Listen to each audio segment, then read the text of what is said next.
Okay, and we said that. Oh, yeah, sorry.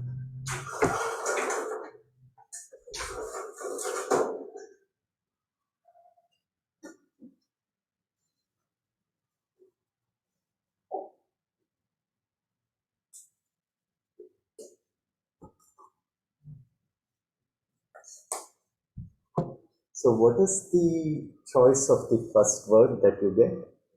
What arise? There's a unique one, or there are multiple words that are optimal? I think that raise is the same as the Right. rage, but yeah, I didn't bother looking at if there were any others that have the same. Oh, Actually, that actually, would be that's interesting. I could probably do that when I go home. right. So, arise and raise have these exactly the same entropy, or like roughly the same? I think it was just roughly the same. I didn't look at the exact one. I got raise Okay. at one point, but I did something very slightly different, and then I got around. Okay. And Right. yeah, We can actually compute the exact this one, because rather than computing log of the number of words, you can just keep the number of words. Right. So, because that would be equivalent. So it will be. I mean, it's curious if like a permutation gets exactly the same entropy. It means that somehow those two letters are completely symmetric with respect to. Yeah, it's kind of interesting. Yeah. Okay. So, right. So last class we said that uh, when you look at blocks of independent random variables like xi or iid, okay, uh,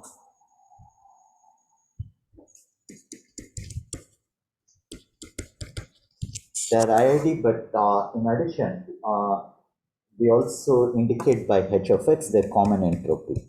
Okay, so each one has entropy h of x. Now, when you look at expectation log of 1 over probability of this block, this goes in probability to the entropy of x. Okay, under certain mild conditions, you can make this stronger. You can make this like an almost sure convergence, which means that almost sure convergence means that on every sequence of realizations, okay, now of course it's on a set of sequences with probability 1, okay, but on every sequence of these realizations, the limit goes to h of x, okay, and that is true under mild conditions, okay, but we won't need more than the weaker version. So this is the weak law of large numbers.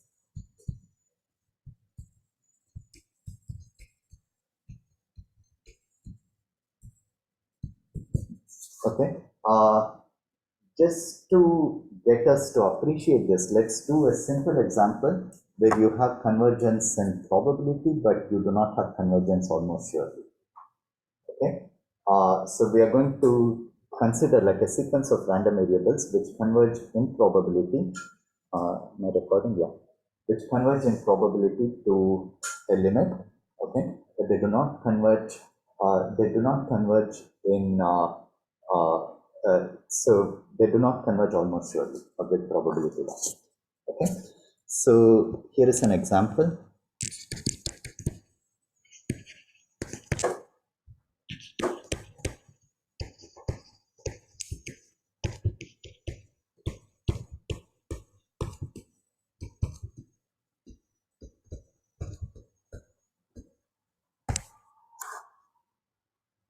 Okay, so here is an example. Let us say xn can be either 1 or 0. Okay, xn can take, xn is a Bernoulli random variable. Okay, now, so it can take values 1 or 0, and the probability it takes on value 1 is 1 over n. Okay, the probability it takes on value 0 is 1 minus 1 over n, or maybe the other way. Like, yeah, so the 1. Okay, right? So now xn are independent. Okay, x1, x2, x3, they're all independent. They're not identically distributed. Okay, xn is Bernoulli 1 over n. Okay, but it's independent of all the other random variables. Okay, does that make sense? Okay, so right, so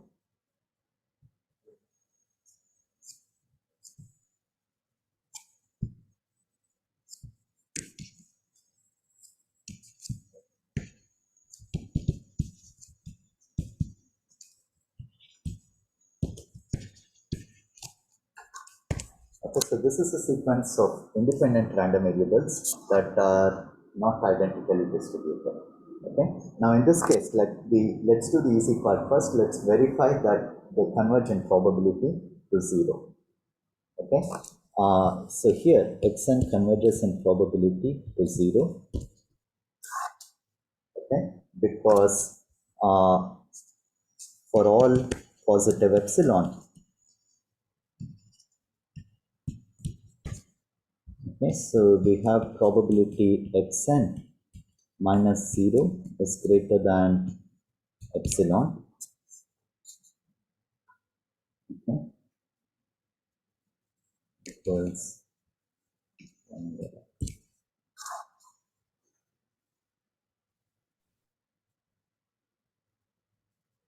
okay, and epsilon is positive. And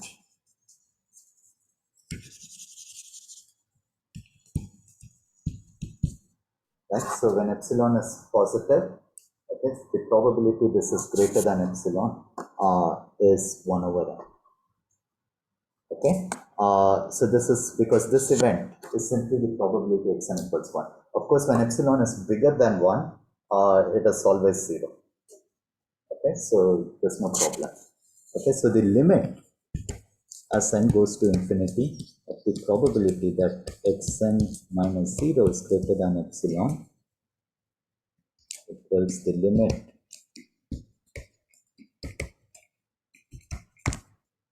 right. So this converges in probability. Okay, now it does not converge almost surely. Okay, so this means that if you take a sequence, so if you take any sequence x1 through xn plus 1, so on, right? So any sequence, okay, my claim is that this sequence will have an infinite number of points. Okay, now what does that mean? So for this sequence to converge to 0, okay, this is a sequence of ones and zeros. Okay, and if I say it converges to 0, okay, what does that imply? It means that after a point, I never see a 1.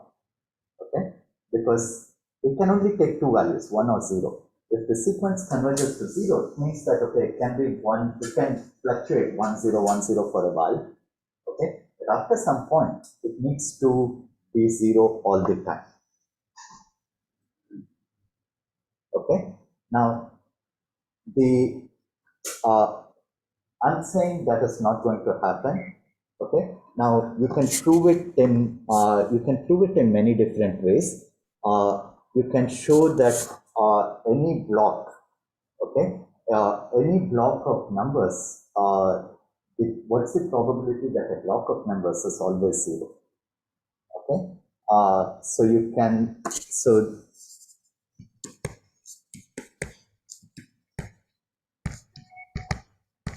right. So the probability xm to xn plus capital N. Okay, so I'm taking any block of consecutive bits. Okay, so what is the probability that all these are always 0? Okay, so this is the, because they're independent, this is 1 minus 1 over m, 1 minus 1 over m plus 1, and 1 minus 1 over n plus. Okay, now this probability, so in the limit,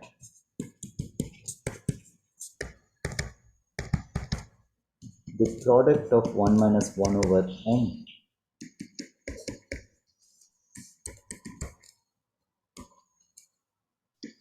right? So this is 0. Okay, so the product of, so these are all numbers less than 1. Okay, so when is the product of 1 minus xi? So this is like, okay, so if you're not familiar, this is kind of a general result. The product of 1 minus xi, okay, where this is an infinite product. Okay, so we're looking at an infinite product like this. Each of these xi are positive and they're less than 1. Okay, so each of these terms are terms that are between 0 and 1. Okay, now you have an infinite number of these terms. Okay, now when is the product greater than 0? Okay, so if you have all these numbers, each time you are multiplied by a number, it becomes smaller and smaller. Okay, so there are two possibilities.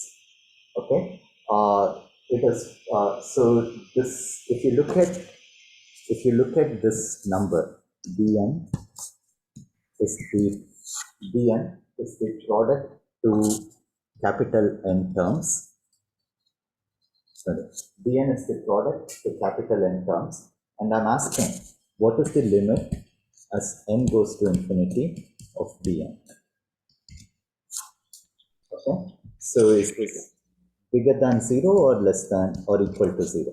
Okay, so one of the things is this sequence bn is decreasing, right? So bn is not, it's monotonic, it's not increasing. Okay, and in particular, if you take xi to be positive all the time, okay, greater than 0 all the time, it's a decreasing sequence.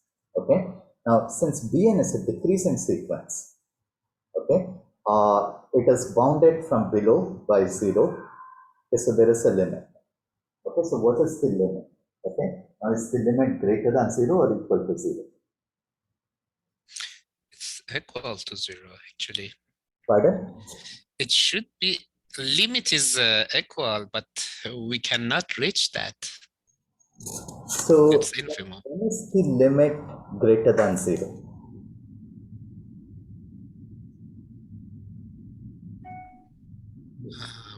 Lowest convergent.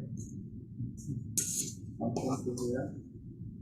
Right, so it obviously depends on xi, right? Like potentially, like if xi are very, very small, if xi become, decrease to 0 very quickly, okay, then maybe these terms go closer and closer to 1, okay, and so maybe you don't hit a 0 here, okay. After a time, like the terms are all very close to 1 and you don't change them by too much. On the other hand, if xi are large, okay, you are in trouble because if xi are large, then chances are you'll hit a 0. But how do we formalize this?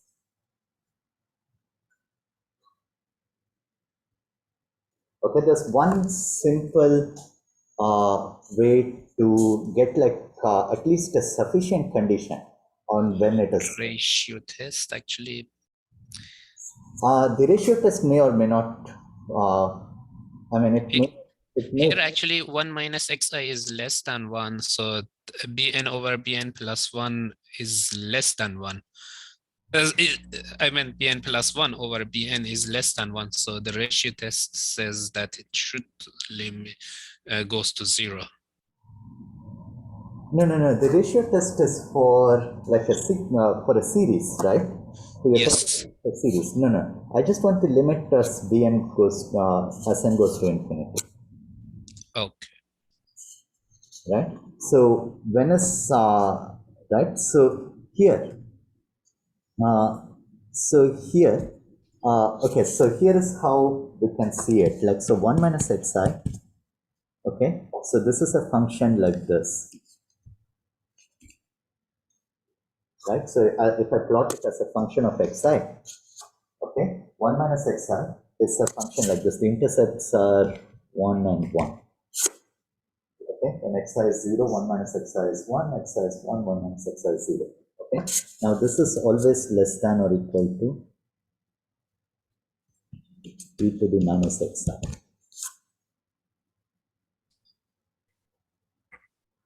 Okay, so here,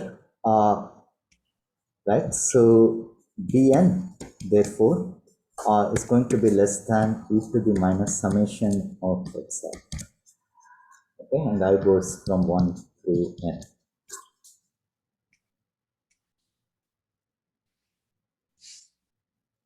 Right? So this means, this implies that if summation of xi, if xi is not summable, okay,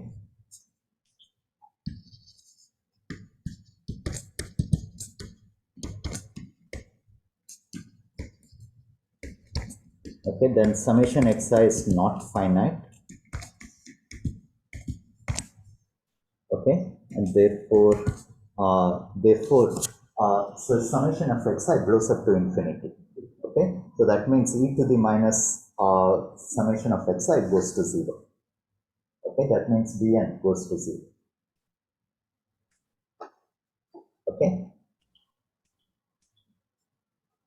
that's that, okay, therefore limit n goes to infinity of bn is 0.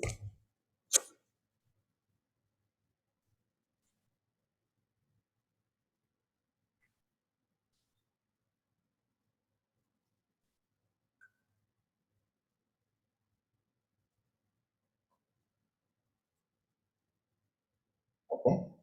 Same way, the converse actually is also true if xi is summable.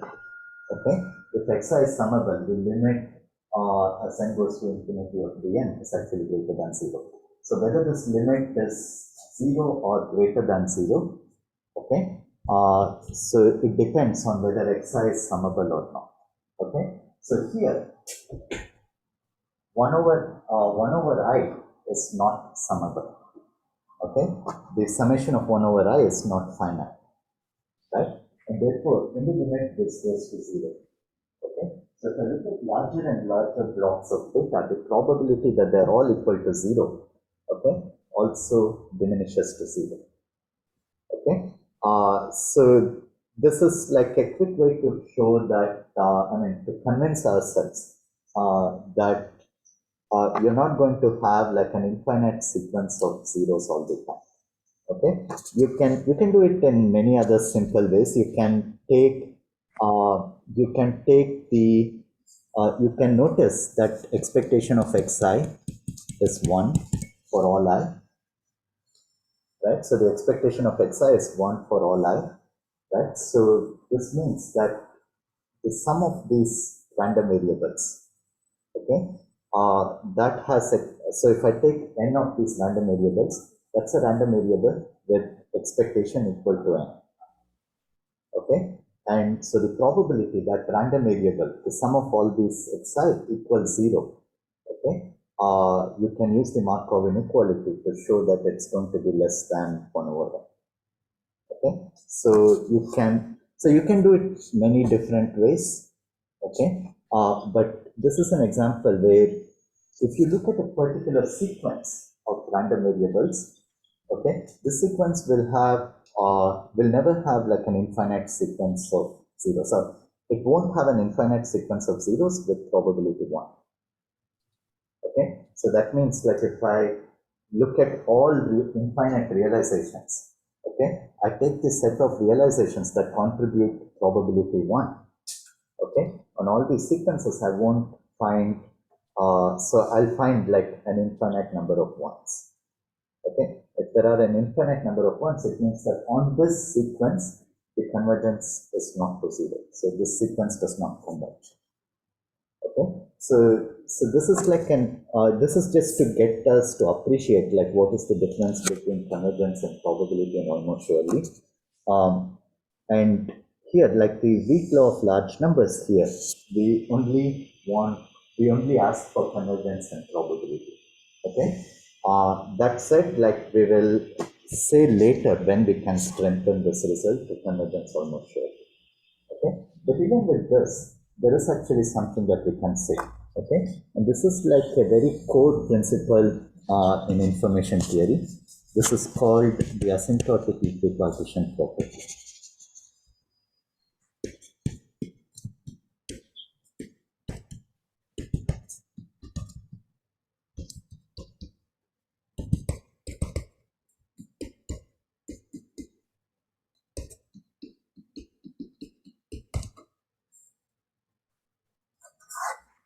Right? What this says is that when you look at large blocks of data, okay, all the realizations that you would see, okay, they appear similar. Okay, they appear similar in the sense of all of them have roughly same probabilities. Okay, so here we define a set.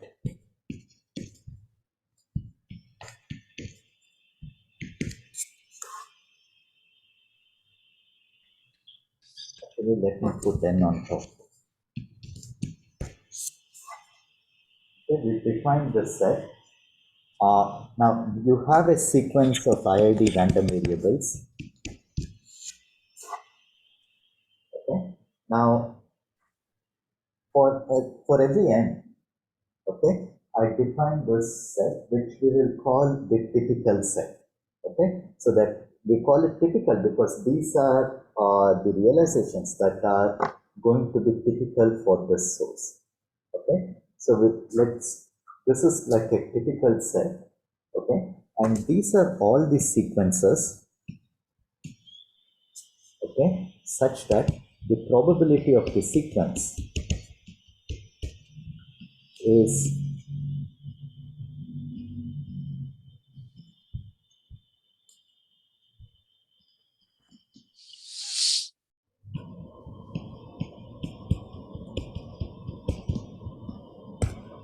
right. So where h is the entropy of the source.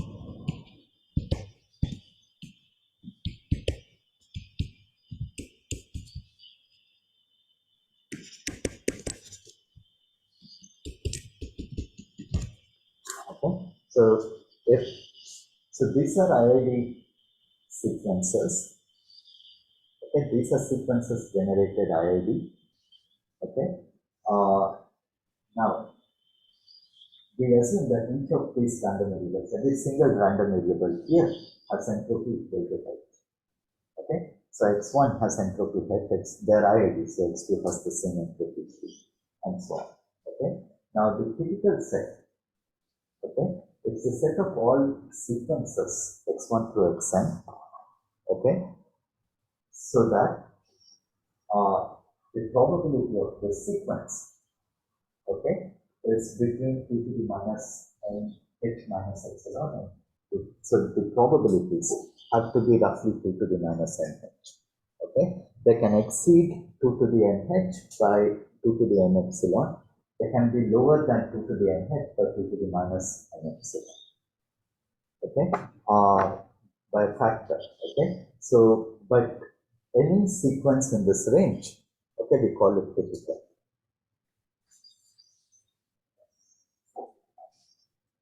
Okay, does that make sense? Right. So we are going to. Sorry, I have a question. Yeah.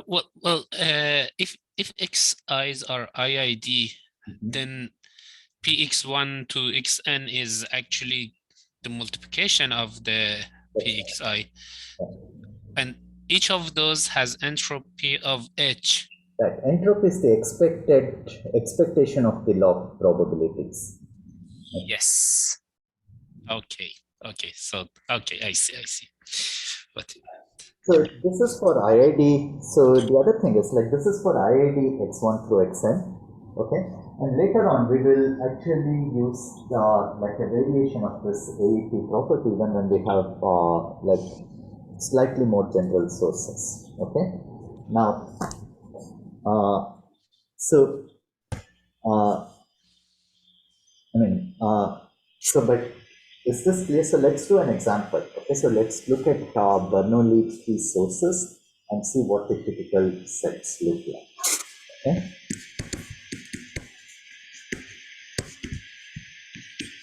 Okay, let's first look at like a Bernoulli 1/3 source.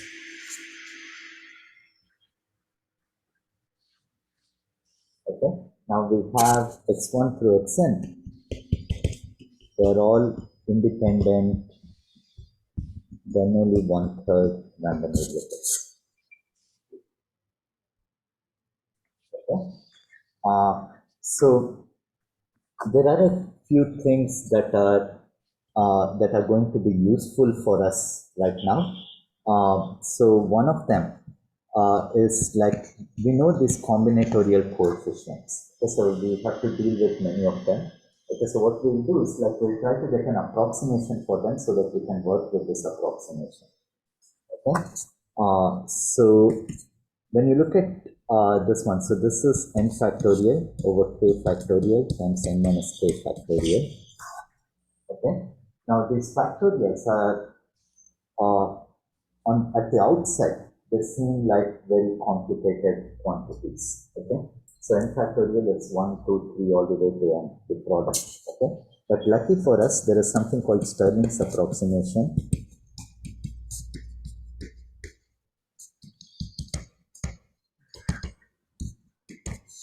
Okay, which gives us a very good estimate of what is n factorial.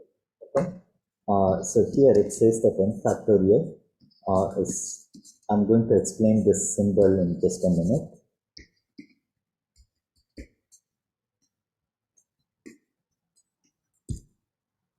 Right? So this symbol, okay, we are going to use this symbol. This doesn't just mean approximate or something like that. This symbol means that if you take the ratio of the left and right quantities, okay, and take the limit as n goes to infinity, okay, that limit is 1. Okay, so this actually means that the limit as n goes to infinity of n factorial divided by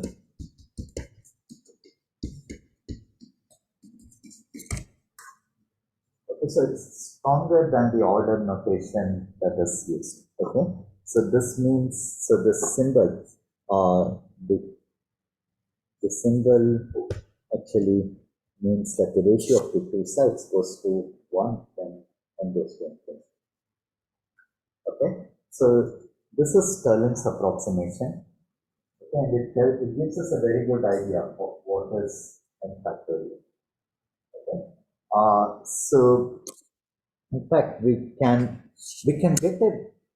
So we can obviously substitute.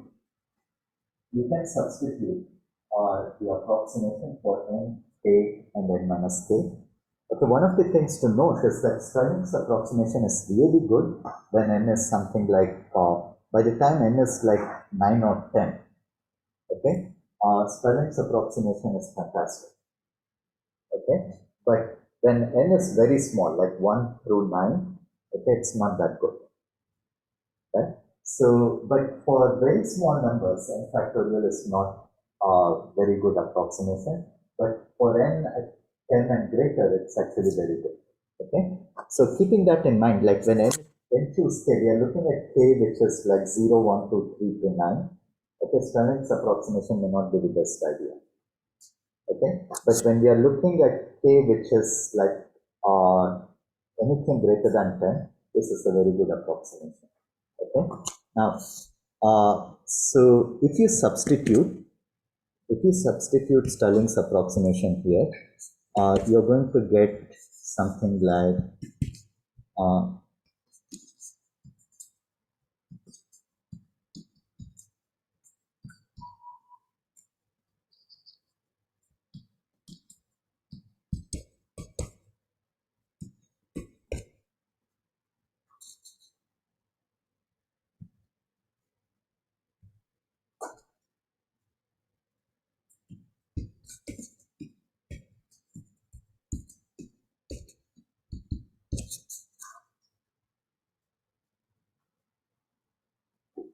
okay, so this is not equal to, so this is that once you substitute Stirling's approximation, it is, so this part, the e to the n cancels off with e to the k, e to the n minus k, okay, and 1 of the two twice goes away.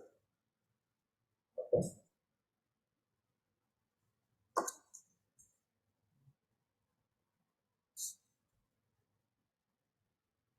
Right. So here, let's simplify this a little more.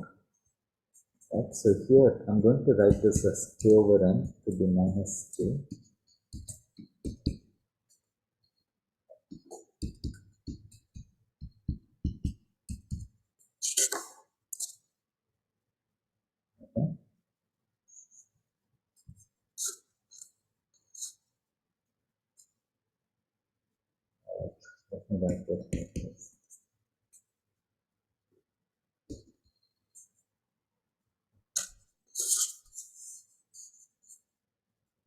this is actually easy.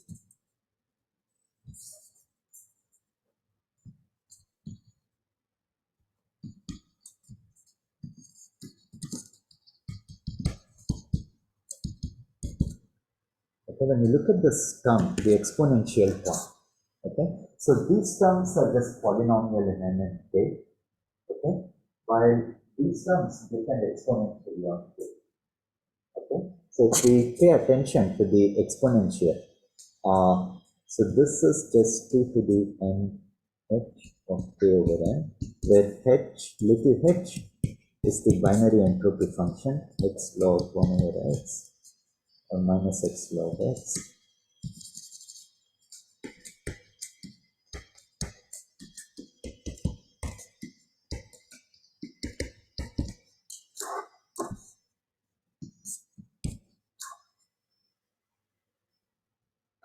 Okay, I'm just modifying this term. I'm just paying attention to this term because this is just polynomial in NFK. Okay, we are primarily interested in the exponent because we'll eventually take a log. Okay, so this quantity is just 2 to the n times h of k over n. Okay.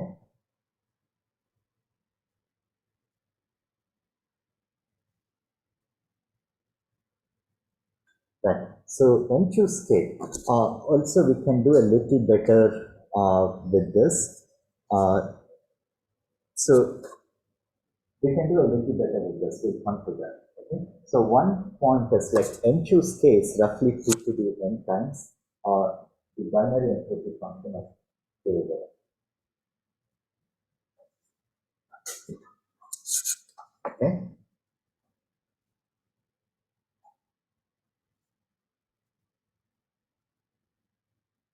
Right. Number one, this term is definitely less than 1. Okay, this term will be less than 1, and there's actually a very easy way to prove it. So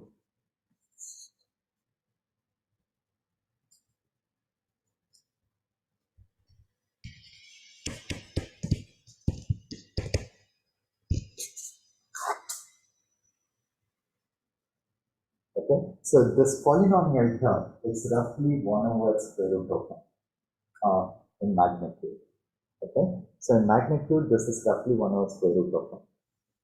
Okay, one way to see that is like if you look at k times n minus k, what is the, so k times n minus k when k is very small, okay, when k is 0, for example, I get a 0, when k is n, I get a 0, okay, when is, so this is like a quadratic function in k, okay, and it has a maximum, okay, so between k equals 0 and n, this behaves like a inverted quadratic function, okay, and it has a maximum. So where is the maximum? It's n over 2. Right, it's n over 2. So k times n minus k is actually less than n over 2 squared. Right, so this is n squared over 2.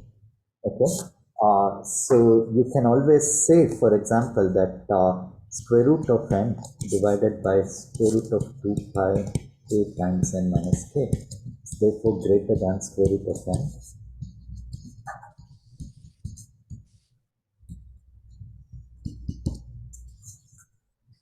Right, so this is 1 over square root of pi n over 2.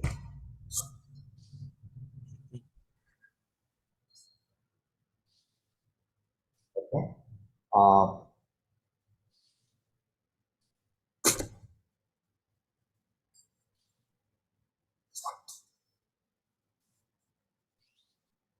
right, and this is like this is not a bad, when k is like a fraction of n, okay, when k is any fraction of n, okay, this is not a bad approximation at all, okay.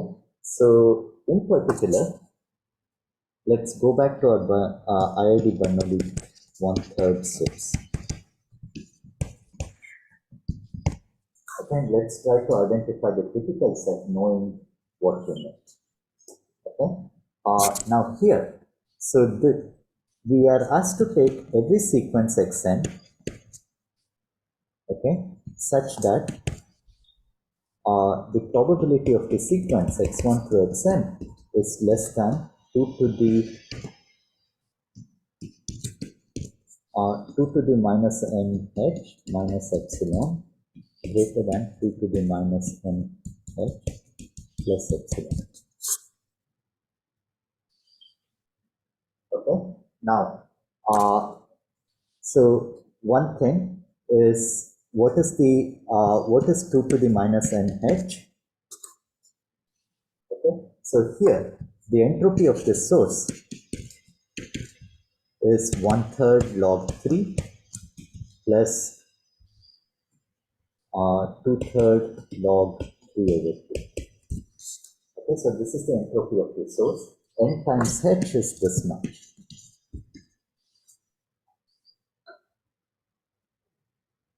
Right? And notice that 2 to the minus n h now, okay, is 2 to the minus n over 3 log 3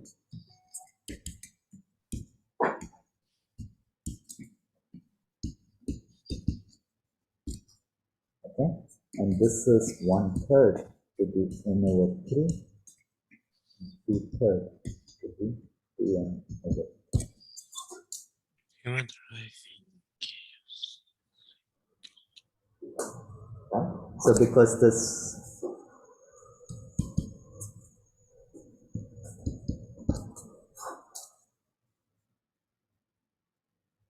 okay, 2 to the n over 3 log 1/3 is 2 to the log 1/3 whole raised to n over 3. 2 to the log 1/3 is just 1 over 3. Okay, so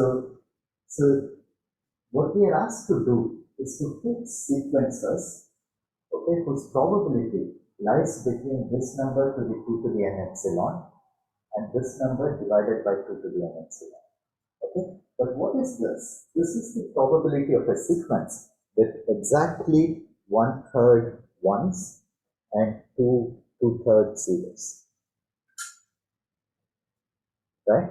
So sort of the center of this critical set, okay, in a sense, the center of this critical set are sequences with exactly 1/3 ones, okay, and 2/3 zeros. Okay, does that make sense? So any sequence, right? So any sequence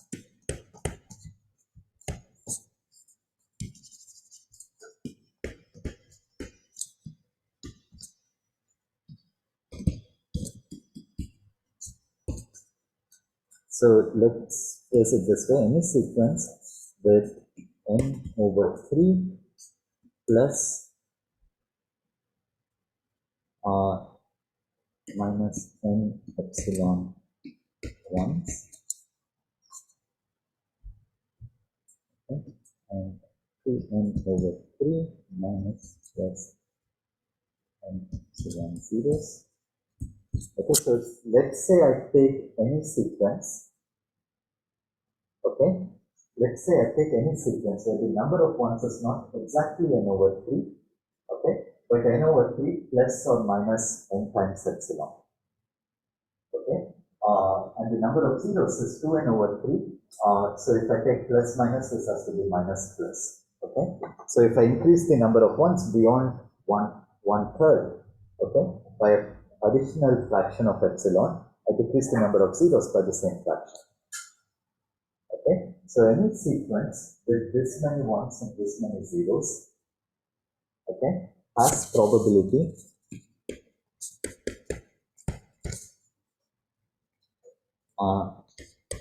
1/3 to the n over 3 plus n epsilon, okay,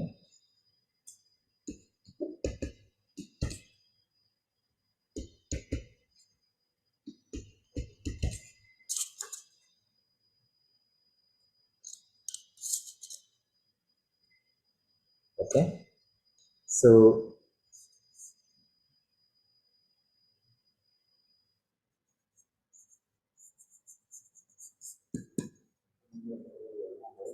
pardon? The other way around as well.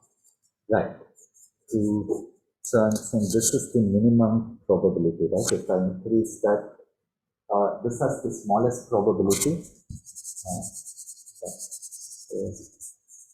Let me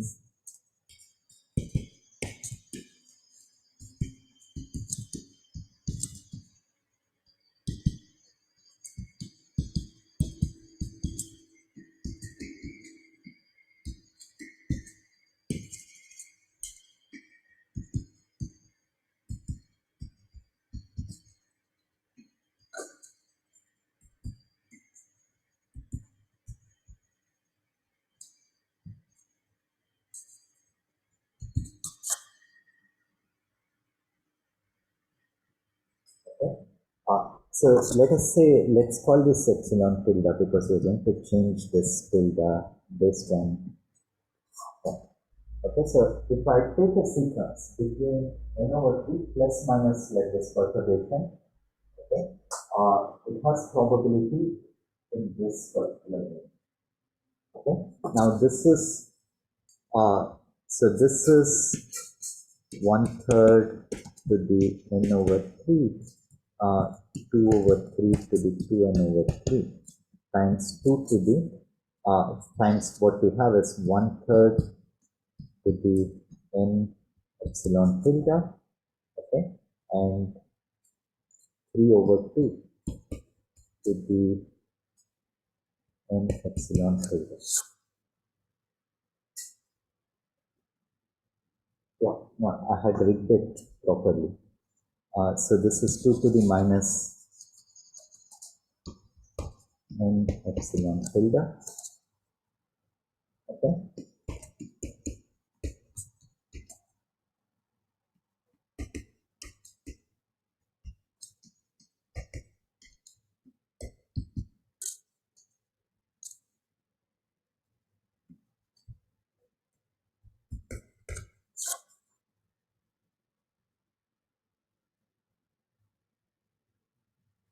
Okay.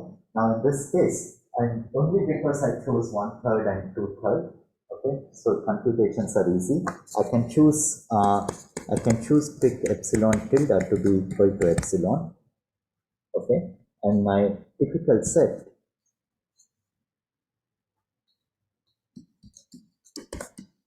is all sequences, okay, which have between n over 3 minus n epsilon tends to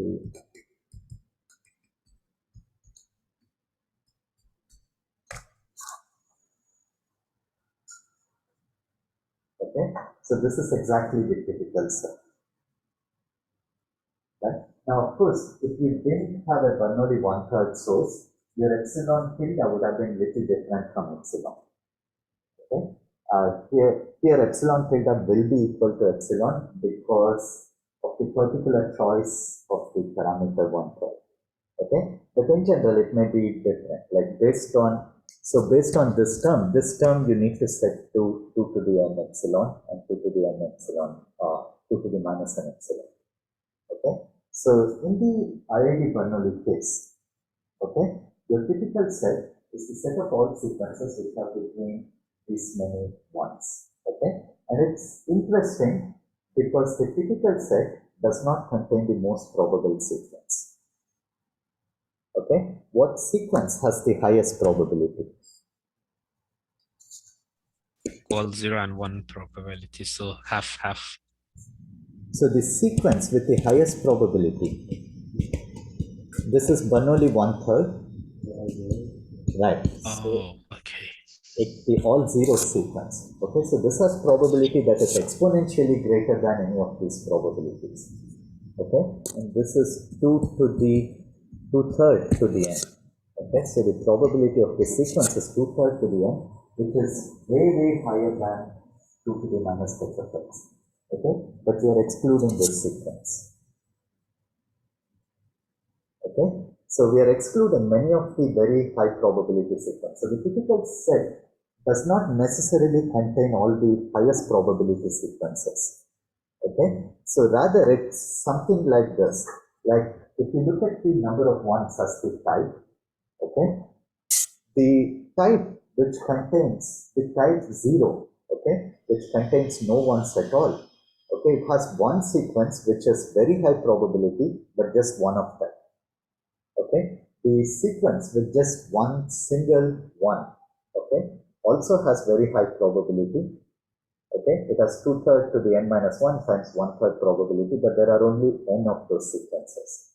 Okay, on the other hand, sequences with n over 3 ones and 2n over 3 zeros, okay, they may have lower probability than this very high probability sequence. They have exponentially lower probability than this very high probability sequence.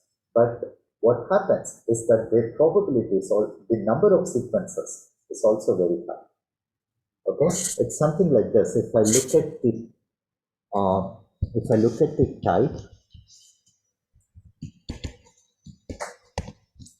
type is the number of ones. Okay,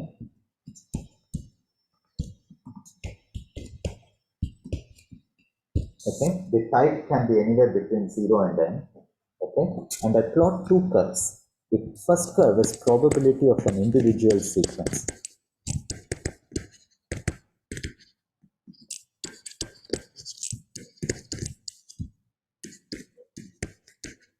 Right, so any one sequence. Okay, I pick any one sequence and I take its probability. This is something that starts off high and goes down to goes and keeps reducing. Okay, it starts off at 2/3 to the n.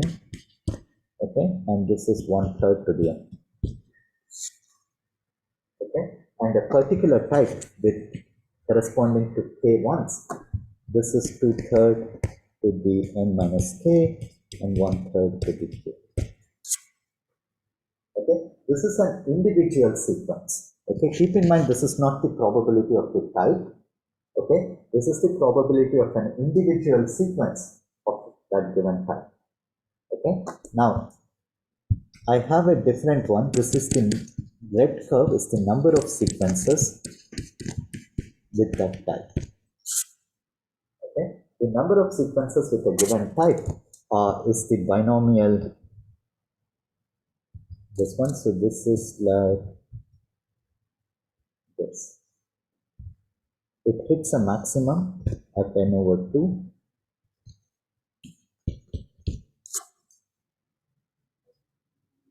Okay?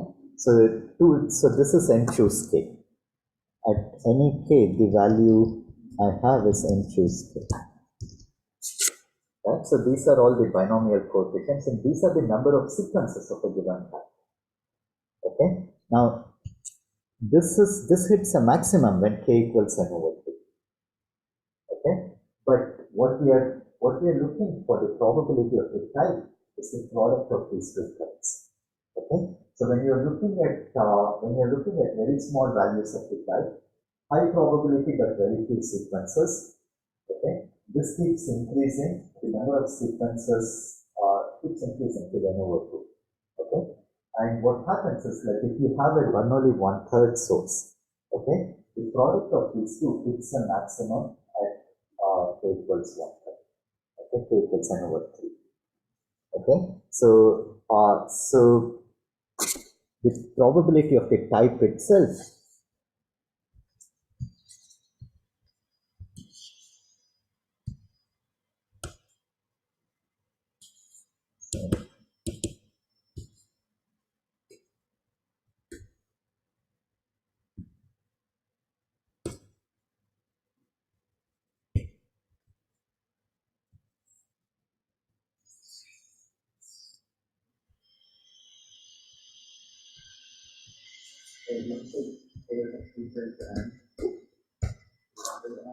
right. Okay, so when you have the probability of the type itself, okay, so the probability of the type is the probability of all sequences with that type. Okay, now this hits a maximum in this for this source. Okay, it hits a maximum when k equals n over 3.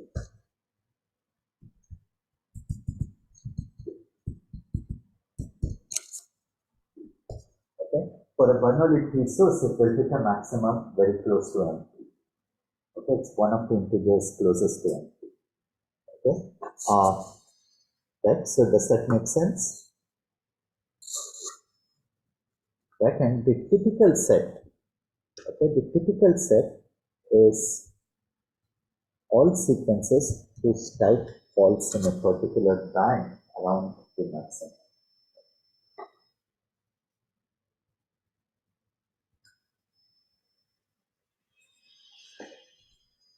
Okay, so for this source, okay, this band is kind of symmetric here, okay, but it's not necessary.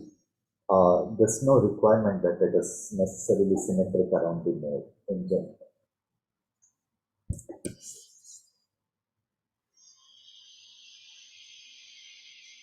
Okay, does that make sense?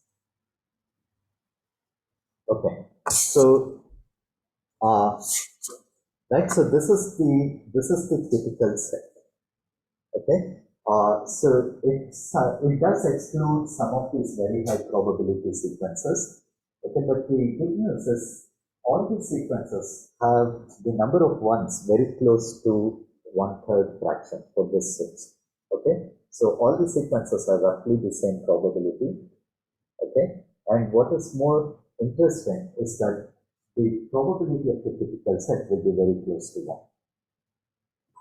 Okay, so any questions about all of this?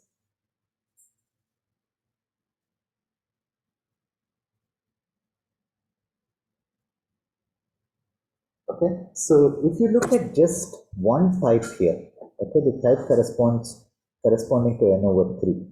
Okay, if I look at just any one type, okay, that type actually has probability roughly 1 over square root of n. Okay, so the most likely type has probability roughly 1 over square root of n. Okay, so you cannot have just one type in the typical set, right? So it is necessary that we keep a band around the most probable type, okay?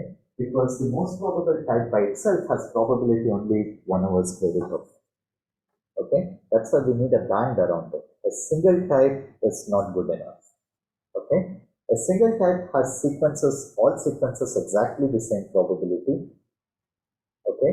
But it's not good enough because the probability of that single type is about 1 over square root of n. Okay, but what we are trying to get with the typical set is that the sequences must be roughly similar in probability. Okay, but the set must also have probability very close to that. Okay. Okay.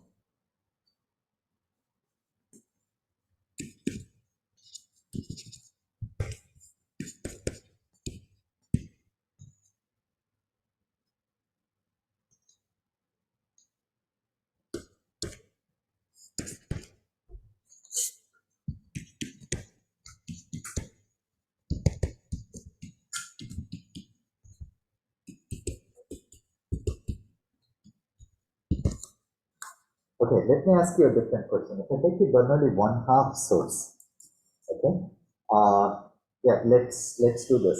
If I take the Bernoulli 1/2 source, what is the typical set?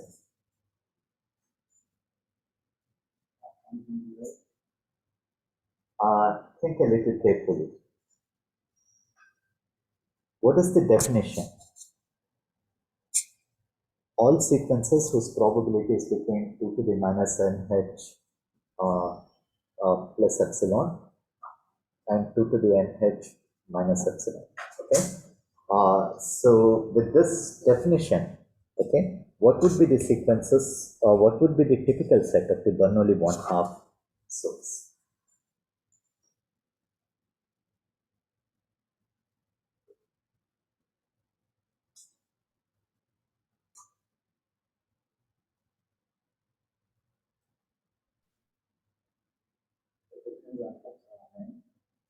Uh-huh. But tell me, actually, the answer is little different from what you're probably thinking. Depends on epsilon, but tell me in terms of epsilon. So in the Bernoulli one-half source, what's the probability of any sequence?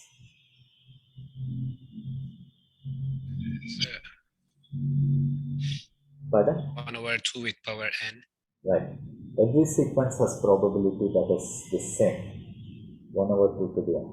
So by the definition of the typical set, what is the typical set? Is all one. Pardon? I think the typical set is Right. everything is Right. typical actually. Right. So for all positive epsilon, in the Bernoulli one-half source, the typical set is the set of all sequences. Okay, because how do we do this? Like we just say, okay, the probability, if I write it like this,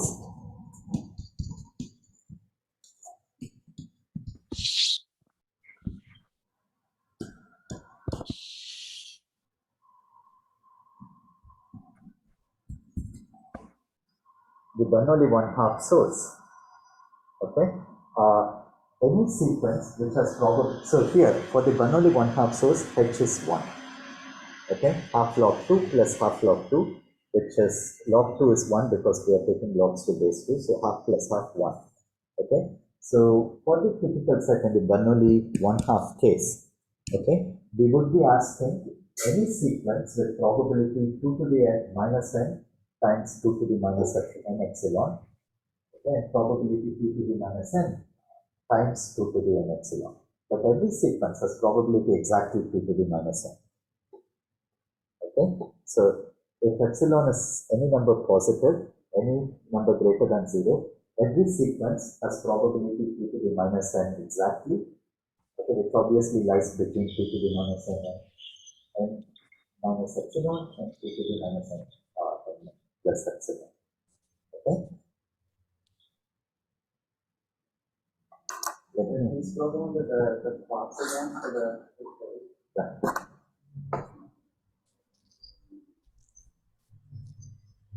and the blue one would be uniform? That's right. In the Bernoulli one-half case, so in the Bernoulli one-half case, maybe I write this. So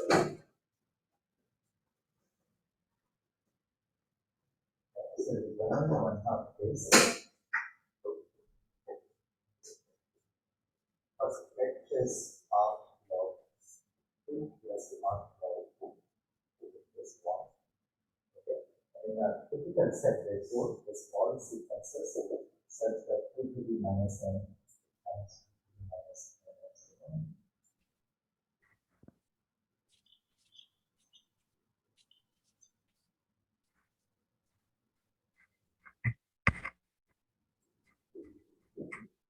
Okay, so this is all sequences with probabilities 2 to the n divided by 2 to the n epsilon and 2 to the n multiplied by 2 to the n epsilon. Okay. So, but here, in the Bernoulli, for the Bernoulli one-half case, probability of any x to the n, x 1/2 to the n. Its Bernoulli is 1/2, whether it's a 1 or a 0, the probability is 1/2. Okay, so any sequence with length n has probability 1/2 to the n. Right. So any sequence satisfies this inequality. Okay, so every sequence belongs to the typical set for every epsilon that is present. Okay, so that would be the typical set in the Bernoulli one-half case. Okay, that's why I didn't begin with the one-half example. Okay. It's like one of the cases where uh, the the definition is kind of vacuous. It just includes everything. Okay. So in the one-half case, it's not a band of types around the most probable one. It's actually this band is the entire thing. Okay. But that's like an exception. It only happens for the Bernoulli one-half source. Okay.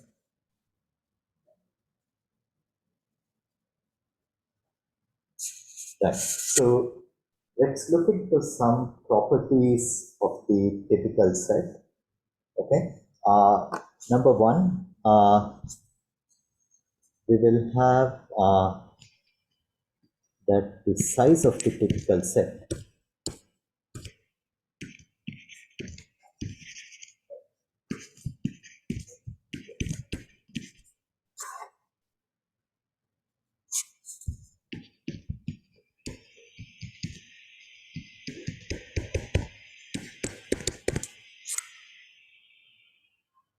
okay, the size of the typical set is not too large in comparison to 2 to the n times the entropy. Okay. So this is not very difficult to prove, but we'll prove all of this. Okay. So when you have the Bernoulli one-third source, for example, the total number of sequences is 2 to the n. Okay, the total number of n-bit binary sequences is 2 to the n. Okay, but in the Bernoulli one-third source, the typical set has a very small fraction of that. Okay, it has 2 to the n times this quantity, this entropy, which is a number less than 1. Okay, so it's like 2 to the n times like some number less than 1. So as a fraction of 2 to the n, okay, it is 2 to the, so as a fraction of 2 to the n, okay, it is a term that it's a quantity that goes to 0, that goes to 0 exponentially in it. Okay, so in that sense, it's a very small fraction of the total number of sequences. Okay, the other part, for the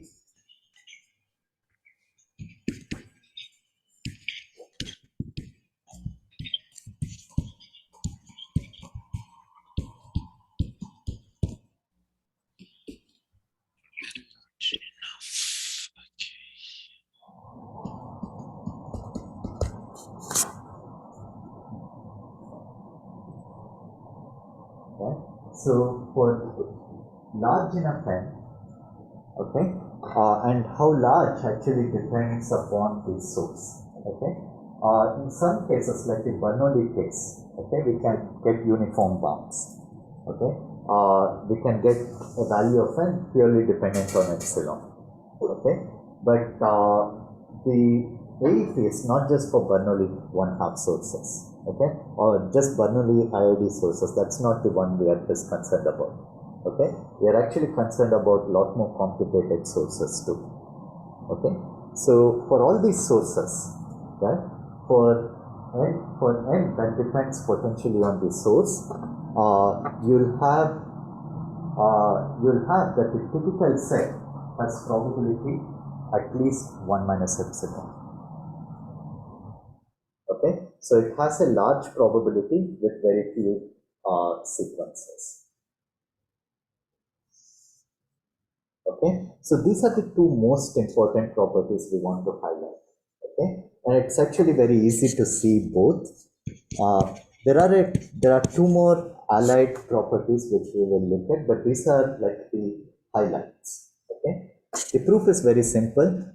For the typical set, we know that so to show that the probability of the typical set is less than 2 to the n times h plus epsilon.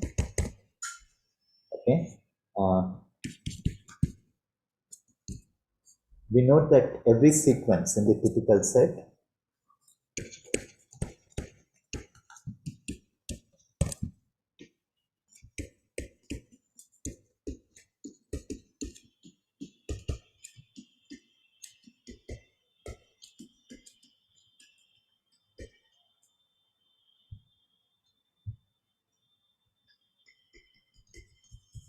so every sequence in the typical set has probability at least this one. Okay, so and I know that when I sum probabilities, I should get a number less than 1. Okay, so here, so what I can write is the summation of, I take all sequences in the typical set and I sum their probabilities. Okay, this must be a quantity that is less than 1. Okay, so this is the probability of the typical set, quantity less than 1. Okay, and because for every sequence in the typical set, the probability is greater than 2 to the minus n epsilon and 2 to the minus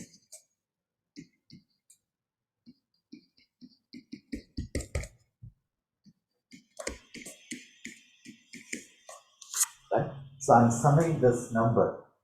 Okay, as many.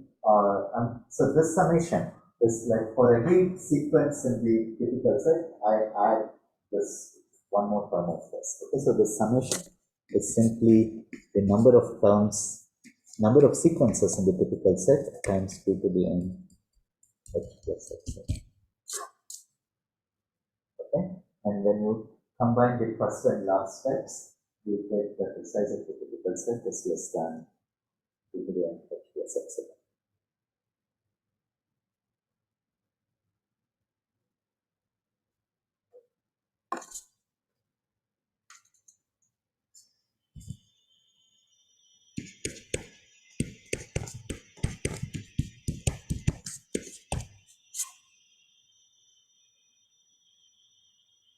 Okay. So the second part of the proof comes from the law of large numbers. Okay. I want you to try proving. So we are kind of out of time, but it's also a good assignment. I want you to try proving this result. Okay. You just have to use the statement of the law of large numbers. Remember that we have that log of 1 over probability of x1 through xn converges in probability to h. Okay, so it converges in probability to h. This actually means that for large enough, so this means that the limit as n goes to infinity of the probability that log of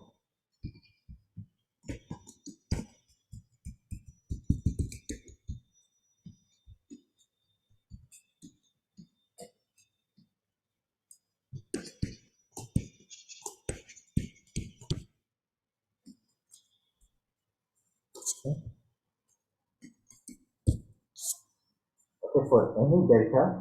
for any delta, the probability that the difference between these two quantities is greater than absolute value of the difference between these two quantities is greater than delta goes to 0. Okay. Now, basically, you can set delta to be equal to epsilon, and then you get that the limit as n goes to infinity, the probability this difference is greater than epsilon goes to 0. Okay, but every sequence where the difference is actually less than or equal to epsilon is the typical set. That's the definition of the typical set. Okay, and therefore you will be able to say that the limit of this goes to 0. So there is a number large enough so that this quantity is always less than epsilon. There's a number n large enough such that this minus this is always less than epsilon. Okay, with probability better than 1 minus epsilon. Okay, so this is how you're going to prove this part. We'll write down the proof, okay, but I want you to give a shot at writing the proof yourself first. Okay, okay, so we'll stop here. You can continue asking me questions, but I'm